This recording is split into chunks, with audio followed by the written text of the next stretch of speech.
Breaking news చూస్తున్నారు. విశాఖలోని పెదగద్దలిలో దారుణం జరిగింది. భర్త అనుమానిస్తున్నాడని బిడ్డను చంపేసింది తల్లి. 2013లో గుర్ర వెంకటరమణ శిరీషకు పెళ్లయింది.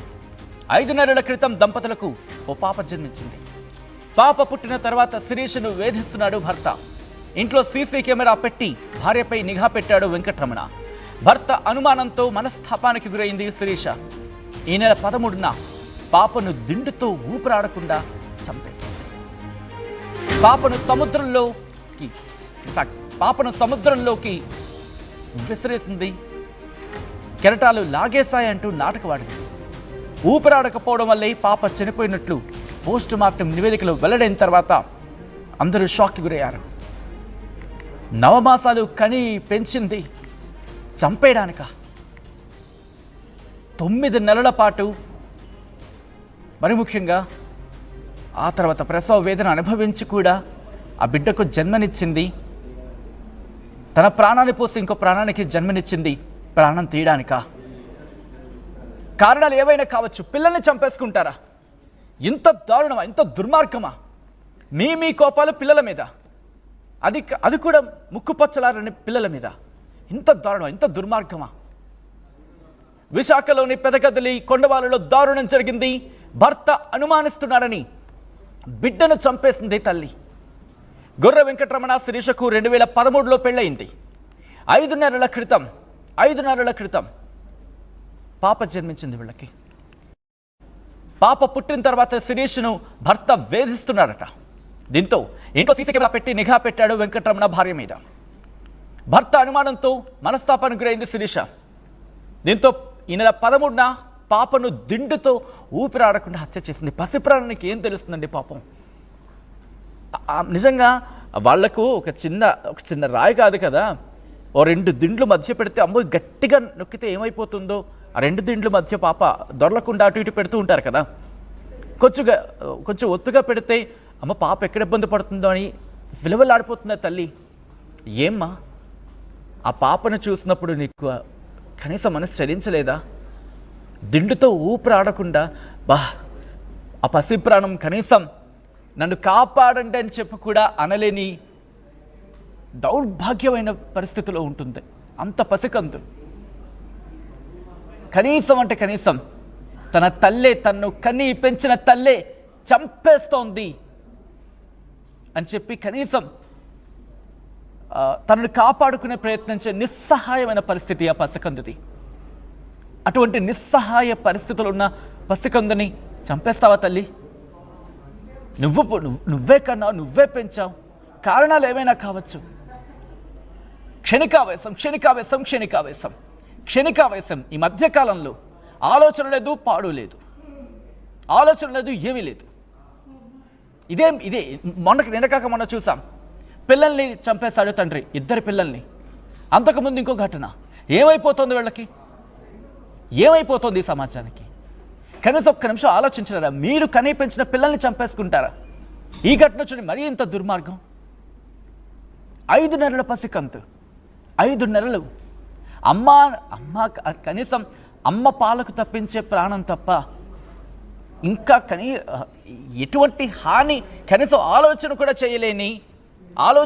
చేయలేని నిస్సహాయ పరిస్థితి అక్కడ. అటువంటి నిస్సహాయ పరిస్థితుల్లో ఒక చిన్న పసకందుని ఊపిరాడకుండా దిండుతో దారుణంగా చంపేస్తావా తల్లి? కన్న ప్రాణం కదని ఇది. కనీసం ఆలోచించలేకపోయావా? ఈ స్టోరీని, ఈ కథనాన్ని ఎంతమంది తల్లులు చూస్తూ ఉంటారు? కనీసం ఆలోచించే ప్రయత్నం చేయండి. మీ పక్కన ఎవరైనా కనుక అటువంటి అక్షణికావేశం ఇదంతా కూడా, వాళ్ళని గమనించే ప్రయత్నం చేయండి. ఏమైనా కష్టం ఉంటే 10 మందితో చెప్పుకోండి. ఒకవేళ టార్చర్ పెట్టాడు నీ భర్త అన్నప్పుడు పోలీసులకు చెప్తే వాళ్ళు వచ్చి ఏదో చేసేవాళ్ళు కదమ్మా. ఇంత సమాజంలో నీ బిడ్డకు చోట్లేదనుకున్నావా? కారణం ఏమో ఎగ్జాక్ట్గా ఇన్వెస్టిగేషన్లో తెలియాలి. ఇంకేమైనా కారణాలు ఏమైనా ఉన్నాయా అనేది. మా ప్రతినిధి శివరామకృష్ణ అప్డేట్స్ అందించేందుకు ఫోన్ లైన్లో సిద్ధంగా ఉన్నారు. రైట్, అంతకన్నా ముందు పోలీసులకు సంబంధించిన ఈ ఘటన మీద రియాక్టర్ ఒకసారి వాళ్ళ రియాక్షన్కి వెళ్ళే ప్రయత్నం చేద్దాం. ఈ ఘటనకు సంబంధించి పోలీసులు ఏమంటున్నారో చూద్దాం. ఏరియాలో వెంకటరమణ శిరీష వాళ్ళ పాప 5 ఏళ్ల పాప విషయంలో ఒక ఇష్యూ జరిగింది. వెంకటరమణ ఆంధ్ర యూనివర్సిటీలో సీనియర్ అసిస్టెంట్గా పనిచేస్తారు. అదేవిధంగా ఆవిడ హౌస్ వైఫ్గా, శిరీష్ అని ఆవిడ హౌస్ వైఫ్గా ఉంటుంది.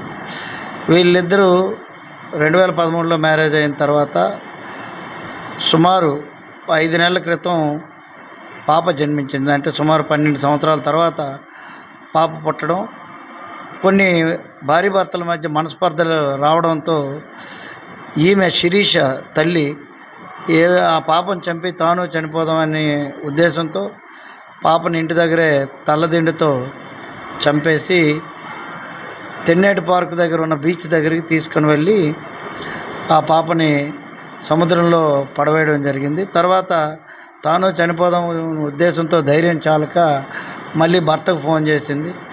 ఇది భర్త తదుపరి ఆమెని మెడికవర్ హాస్పిటల్లో జాయిన్ చేయగా చనిపోయినట్లు డాక్టర్లు నిర్ధారించారు.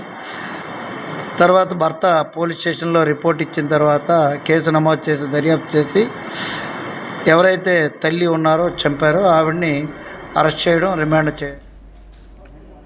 రైట్, అది పోలీసులు చెబుతోంది, అది పోలీసుల వర్షన్. ఈ నేపథ్యంలో ప్రస్తుతం ఆ తల్లిని అదుపులోకి తీసుకున్నారు పోలీసులు. శిరీష్ను పోలీసులు అదుపులోకి తీసుకుని విచారణ ప్రారంభించారు. ఈ నేపథ్యంలో వెంకటరమణకు సంబంధించి ఎక్కడున్నాడు, వెంకటరమణ వర్షన్ ఏంటి, అసలు ఇంతకీ అక్కడ ఉన్నాడా, ఆ కుటుంబం ఏమో ఉంటుంది, తెలుసుకునే ప్రయత్నం చేద్దాం. మా ప్రతినిధి శివరామకృష్ణ అప్డేట్స్ అందించేందుకు సిద్ధంగా ఉన్నారు. శివరామకృష్ణ, వెంకటరమణ కూడా అదుపులోకి తీసుకున్నారా, విచారిస్తున్నారా పోలీసులు, ఆ కుటుంబం ఏమంటోంది? సత్యం, నిజంగా ఇది చాలా ఘోరమైన పరిస్థితిగా అందరూ చూస్తున్నారు. ఎందుకంటే ఈ భర్త అనుమానాన్ని కన్న బిడ్డను చంపిన కసాయి తల్లి అని చెప్పుకోవాలి. నిజంగా ఈ ఇంత కర్కటంగా ఒక తల్లి కన్న బిడ్డ విషయంలో ఈ విధంగా చేస్తుందంటే ఎవరు నమ్మే పరిస్థితి అయితే లేదు. వైజాగ్ లో నిజంగా అందరూ ముక్కు మీద వేలేసుకునే పరిస్థితి అయితే ఏర్పడింది. విశాఖ పరిధి పెద్దగదిలి కొండవాళ్ళ ప్రాంతానికి చెందిన గొర్రెల వెంకటరమణ అసిస్టెంట్ ప్రొఫెసర్ గా చేస్తున్నాడు.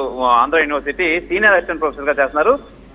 అయితే శిరీషతో 2013లో అయితే పెళ్ళైంది. 5 నెలల కిందట వీరికి ఒక పాప అయితే పుట్టింది. అయితే వెంకటరమణ కొంతకాలంగా భార్యపై అనుమానం వ్యక్తం చేస్తున్నాడని, నిత్యం మాటలతో వేధిస్తున్నాడని, పాపని పుట్టిన తర్వాత వేధింపులు మరియు ఎక్కువయ్యాయని చెప్పి ఈ శిరీష్ అయితే అనుకొని ఇంట్లోనే సీసీ కెమెరా పెట్టి మరి భార్యను గమనించేవాడు. తీవ్ర మనస్తాపానికి గురి చేసి భార్య శిరీష ఈ అన్నిటికీ భర్త చేసే పనులన్నిటికీ వెక్స్ అయిపోయి ఈ నెల 13ని పడుకుని ఉన్న తన పాపను దిండుతో నొక్కి ఊపిరి ఆడకుండా చేసి చంపేసింది.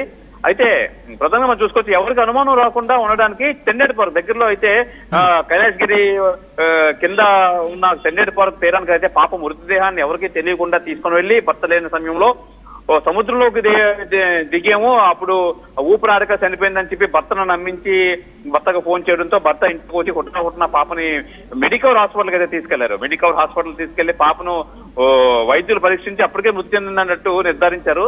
అయితే తర్వాత భార్యపై అనుమానం వచ్చింది వెంకటరమణకి. భార్య యాటిట్యూడ్ అంతా చూసి అనుమానం చేసి వెంకటరమణ వెంటనే దగ్గరలో ఉన్న ఆర్లో పోలీసులకి అయితే ఫిర్యాదు చేశాడు. అయితే మృతదేహాన్ని చెడ్డపిల్ల మృతదేహాన్ని పోస్ట్ మార్టం చేయగా ఊపిరాడగా చనిపోవడం వల్లే పాప చనిపోయినట్టు ఆడకపోవడం వల్లే పాప చనిపోయిందని డాక్టర్లు అయితే నిర్ధారించారు. ఆర్లో పోలీసులు శిరీష్ను అయితే అదుపులో తీసుకుని విచారించగా భర్త అనుమానిస్తుండడంతో కోపానికి గురై పాపను చంపినట్లు శిరీష్ అయితే పోవడం జరిగింది పోలీసుల దగ్గర. శిరీష్ పై హత్య కేసు నమోదు చేసి అయితే అరెస్టు చేసి రిమాండ్ అయితే విధించేది. ఈ పరిస్థితిలో భార్యను భర్త అనుమానించడంతో వీరిద్దరూ అనుమాన నేపథ్యంలో కూతురుని చంపడం అని చెప్పి చాలా ఆశ్చర్యానికి గురి. అయితే శివరామకృష్ణ, ఇక్కడ వెంకటరమణకు సంబంధించి ఎటువంటి అనుమానాలు వ్యక్తం చేయడం జరుగుతోంది, ఎందుకు శిరీష్ అనుమానించాడు, అట్ ద సేమ్ టైం పాపను శిరీష్ చంపడానికి కారణం ఏమై ఉండొచ్చు అంటూ కూడా వెంకటరమణ ఇక్కడ చెప్పడం జరుగుతోంది. అంటే సచిన్, అయితే ఇందులో వెంకటరమణ కూడా 50% మిస్టేక్ అయితే ఉంది. భార్యని అతిగా హింసించడం, ఈ పాప పుట్టిన తర్వాత లేనిపోయిన అనుమానాలన్నీ క్రియేట్ చేసి లేనిపోయినవన్నీ అనడంతో శిరీష్ అది ఈ భర్త పెడుతున్న టార్చర్, భర్త పెడుతున్న ఈ హింసకు, ఈ మాటలకు తను వెక్స్ అయిపోయి కూతురు వల్లే ఇంకా మాటలు పడుతున్నానని చెప్పి నేపథ్యంలో అయితే కూతుర్ని చంపేద్దాం, వెక్స్ అయిపోయి చంపే పరిస్థితి అయితే ఏర్పడింది శిరీష. ఈ నేపథ్యంలోనే భార్య మీద అనుమానంతో ఎప్పుడైతే ఈ బీచ్ తీసుకెళ్లి ఊపిరాడి చనిపోయిందని చెప్పడంతో తన నమ్మశక్యం లేకుండా ఉండడం వల్ల పోలీసులకు ఫిర్యాదు చేసి ఈ శిరీష్ అయితే అరెస్ట్ చేయించిన నేపథ్యం అయితే ఇక్కడ విశాఖలో జరిగింది సచిన్. రైట్, అంటే వెంకటరమణకు సంబంధించి కూడా పోలీసులు విచారించే అవకాశం ఉందా, లేకపోతే ఇప్పటికే విచారిస్తున్నారా? ప్రస్తుతానికైతే శిరీష్ అయితే రిమాండ్ విధించి రిమాండ్ తరలించారు. అయితే దీనికి సంబంధించి కోర్టులో అయితే కేసు నడుస్తుంటూ ఉంటుంది. ఈ నేపథ్యంలో అయితే వెంకటరమణ విచారిస్తారా లేదా అయితే ఈ జడ్జి డెసిషన్ తీసుకుంటాడని చెప్పి పోలీసులు అయితే తెలియజేయడం అయితే జరిగింది సచిన్ ఈ కేసులో. రైట్ శివరామకృష్ణ, ఈ కథనం మిమ్మల్ని కాస్త కలవరపరచచ్చు. అయితే మిమ్మల్ని కలవరపడి గురి చేయడం ఆర్టీవీ ఉద్దేశం కాదు. సమాజంలో ఎటువంటి తల్లులు ఉన్నారు, ఎటువంటి తండ్రులు ఉంటున్నారు, ఎటువంటి పరిస్థితులు ఉన్నాయి, ఎటువంటి కుటుంబాలు ఉంటున్నాయి, వరుస ఘటనలు నిజంగా ప్రతి ఒక్కరిని కలిసివేస్తున్నాయి. నిన్న కాక మొన్న ఇద్దరు పిల్లల్ని కడతీర్చిన తండ్రికి సంబంధించి ఘటన మర్చిపోకముందే ఇంకో కసాయి తల్లి ఘటన. బహుశా ఈ మాట అంటున్న క్షణంలో కూడా ఆ మాట అనాలంటేనే కాస్త ఇబ్బంది.